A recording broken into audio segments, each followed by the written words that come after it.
Mick, grab one of them coolers where we can throw nuts. One of them coolers to put nuts in. Or a bucket or something.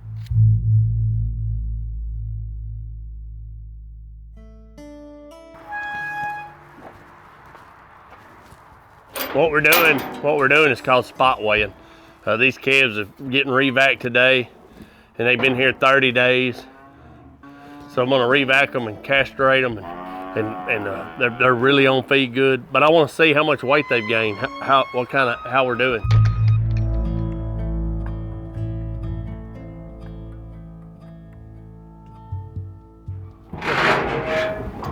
And I'll weigh just a couple of little old drags just so I can see. Just gives me a chance to kind of know and be able to tell what kind of progress we're making. What I usually try to do is weigh about 25% of them, so I'll weigh probably 20, and that'll tell us pretty much what we've done, whether we're gaining. That just tells us how our feed program's doing. It just tells us what we ought to do different. Or man, we're right on track, and it's midway of these calves being here. Cattle are usually here 60 days for us to get them weaned and straight and healthy and going and growing.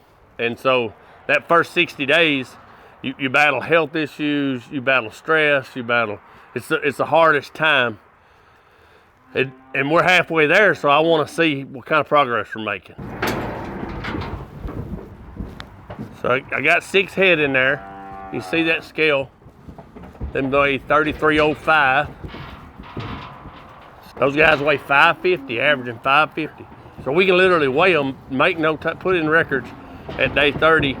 They were here, so they had averaged a gain of this much.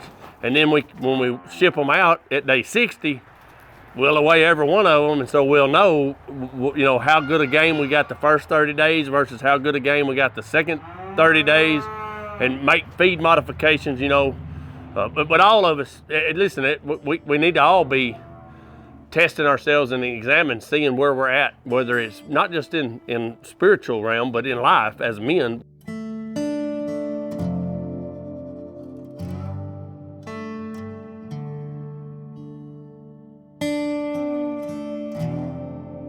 We need to be, where am I? And evaluate, am I okay with being there, or do I need to adjust some things to get me there? Or, you know what I'm saying? So we just gate cut. We're random. We just pick. I'll just take the first 6 or 8 that come off the wad, and I'll weigh them and see where they're at. Because if I ain't careful, I'll pick the 6 or 8 that really look good, because then it makes me feel good, which is what a lot of people do. They pick the 1 or 2 good things that they're strong in, that they're able to do without a lot of effort, and they just put that out there, or they just make sure that's what they. But the overall, the whole is what matters. And so, like for me, I'm a husband, a father, a grandfather, a pastor, a rancher. I'm a doctor, I'm a counselor, I'm a grief, all these different hats I wear. Well, if I become pretty good at, let's just say ranching, which I'm not saying I am, but if I was, I have a natural tendency to just focus on what my ranching looks like, and I don't really evaluate and weigh what kind of father I am, or what kind of dad I am, or what kind of granddad I am. And I don't do that so that I know how bad I sucked at it or how much I'm lacking. I do that so you can be enlightened into, I need to make some adjustments and some decisions. I need to change some diet here. I need to change the diet up. I need to change the intake in that area so that I can increase in that area. So I hope that makes a little sense.